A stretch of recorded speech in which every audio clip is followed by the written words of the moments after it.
Hello, YouTube world. It's Johnny Moe coming to you today with the final thoughts of the PB8010 versus the BR800, and possibly we can throw the Red Max 8550 in there. So the questions are, I've been using this the most this year, being solo. I use this one the most. When it runs out of gas, I'll actually grab that one. So I'm putting some hours on this, and some things that I like better about the 8010 than I do the BR800. In my experiments, and I know this ticks everyone off, in my experiments, I have had better success with the BR800. I think it's more powerful. It blows leaves further, especially drive leaves.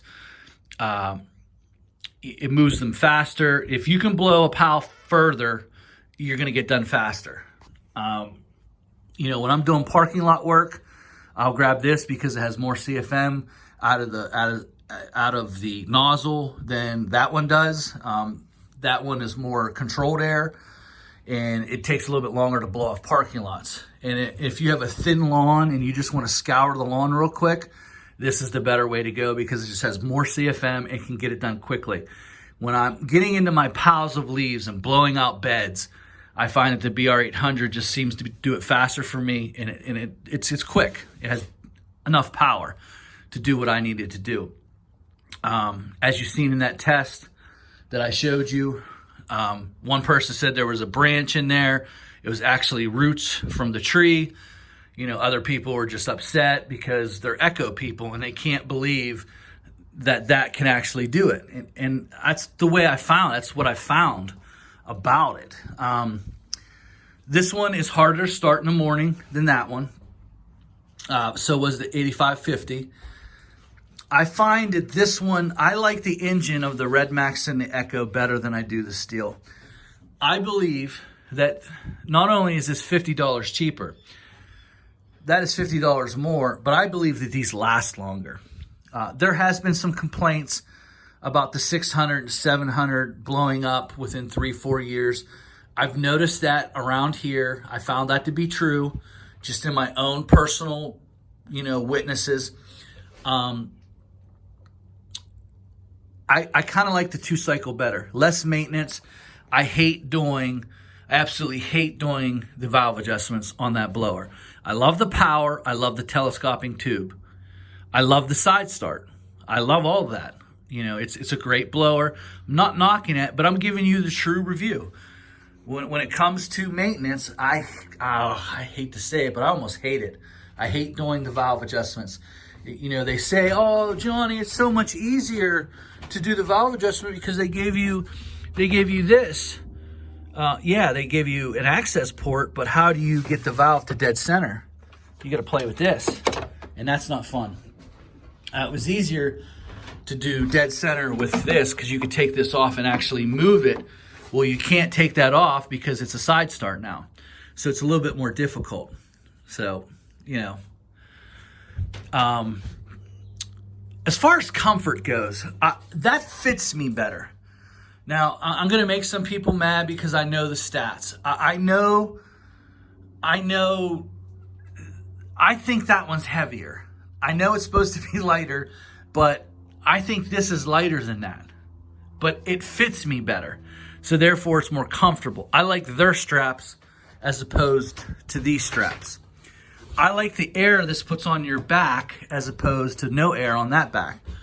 So when I lift both of them up, that one just feels heavier. It just feels heavier to me. This one feels lighter. I don't know how they did that. I don't have an issue with either one on my back.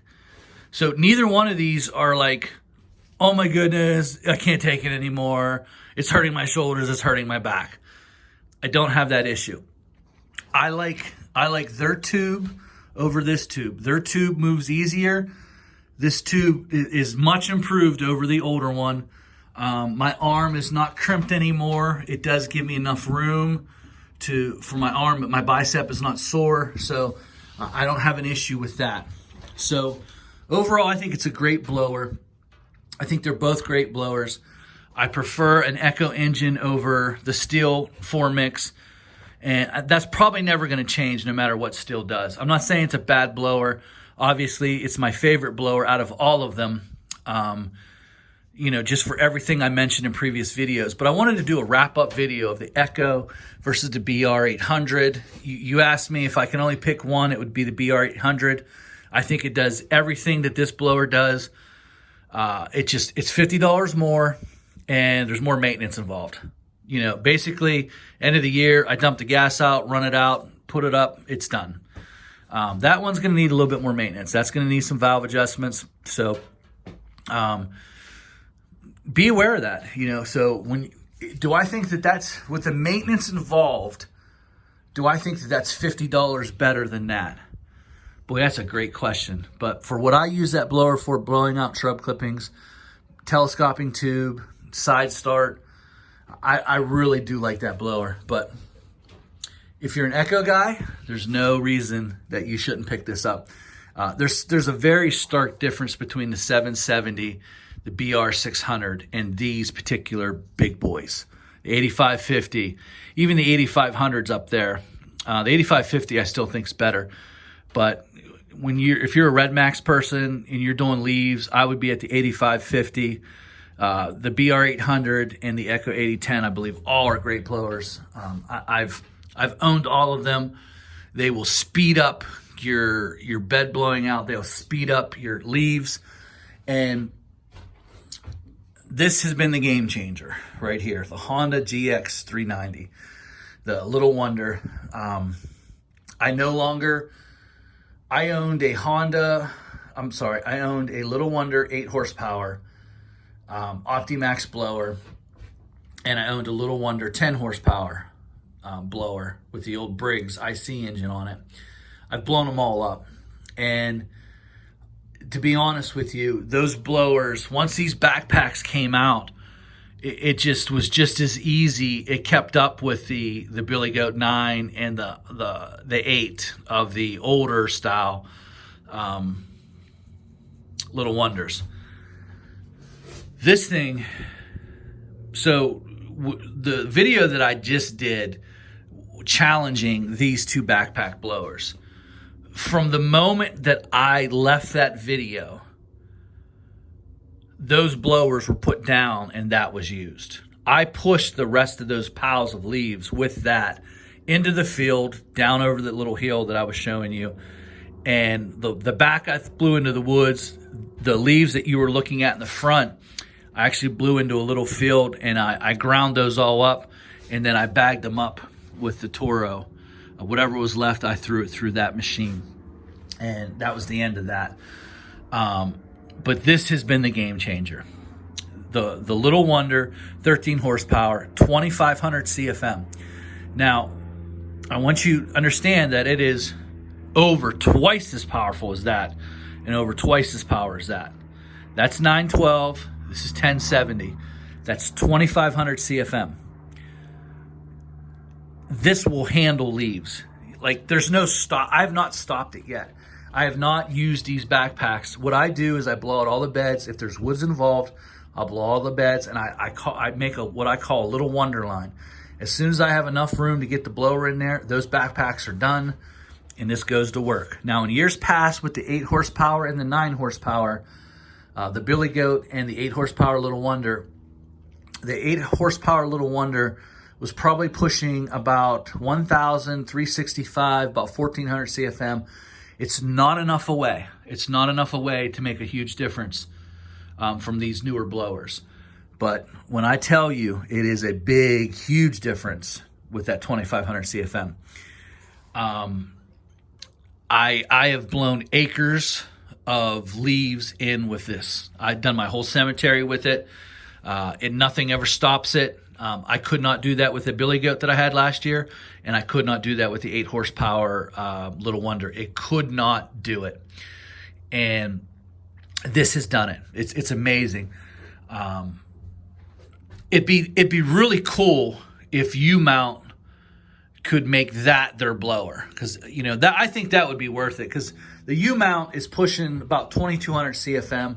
It's good. If the U-mount was about 3,000 to 3,500 CFM, I'd be all over it. I'd be all over that U-mount blower, all over it. But this is half the cost of a U-mount, and I believe it's more powerful than that U-mount. But you have to push it, and it can get really heavy on a hill, and I mean that too. It can get heavy on a hill. I've put it on a hill and had to, do leaves on a slight slant. And I could tell you after an hour of pushing, your legs will be sore. It gets tiring. But when it's on flat, open fields, it's not that big of a deal. Those oversized tire make it easy wheel. But over everything, that is one of the best things that I bought this year. I paid $1,700 for it. It's a Honda 13, 2500 CFM, and it makes short work of leaves. And I can't brag about that blower enough. I don't think there's anything in its class when it comes to leaf blowing. I know that there's an 18 horsepower Billy Goat. It's just not in this class. I just know it isn't. They won't even give you the CFM on a Billy Goat. And there's a reason behind that, because they know it's not in the class. They'll give you the miles per hour, but they won't give you the CFM because they know that they can't compete with the 2500 CFM. They know it. That's why they don't even list it anywhere, because if they listed it, they know that you would just buy a Little Wonder. Good thing about a Billy Goat is it is light, and it does make a difference when you're doing leaves on a hill. You're doing leaves on a hill, it does make a difference, guys. Trust me, it does. So that's my final thoughts. What I do with these, I blow out all the beds, I put them in a Little Wonder line, and that does the rest. If there's woods around, that's what I'm using. There's nothing even close to it. I don't even think the U-mount can do what that can do, because the U-mount doesn't have that little red piece right there. That red piece is a split air. So that means air goes underneath the bottom and air goes over the top. So those of you who understand, when you blow leaves, they almost look like a wave. You hit them under the bottom and then they round back up and they fall back. So you blow them 4 feet, they come back 3 feet. What happens with that is you have one coming across the bottom and you have a wave coming across the top. So it keeps the leaves moving forward instead of 4 feet forward, 3 feet back. 4 feet forward, 3 feet back. So you're only moving them really a foot once you start piling up leaves. What Billy Goat has done to offset that is they've made a little trigger, and what you pull the trigger in and out, and the little thing goes up and down, up and down. Well, when you're blowing leaves for an hour, this gets a little old. So Little Wonder did it right. Little Wonder, to me, is the best push blower out there. I'm going to wait for the U-mount. If the U-mount can get me up to about 3,000 CFM, then I think I'd go that route, because I think that's a pretty neat setup. But I just think this is really powerful and does a great job for me. So that's my time. Those are my thoughts on the Echo and the BR800, my thoughts on the Red Max 8550. You can't go wrong with any of these blowers, guys. Any one of these blowers is going to be a great blower for you. Trust me. The only downfall is the maintenance side on that. You're not going to be disappointed. They all get the Johnny Moe thumbs up. The 8550 gets it, the BR800 gets it, and the 8010 gets it. They all get it. They all have their place. But just don't feel like, because these have these big stats, and there's a lot of people say, "Oh, it's the king. This is the king." I showed you that can stick with this. Trust me. I've been using it for 3 weeks. I've had it before, and I've never sold that blower. That blower is still the one that I bought back then. I've went through 2 of these because I felt like that was more powerful back then, and I feel like that's the same right now. And I showed you in the video. So don't feel like that can't hang, that you have to have this. Trust me, it's a great blower. It does really well. But if I can only grab one blower out of the Red Max 8550, Echo 8010, or the BR800, it would be that one, hands down. Later.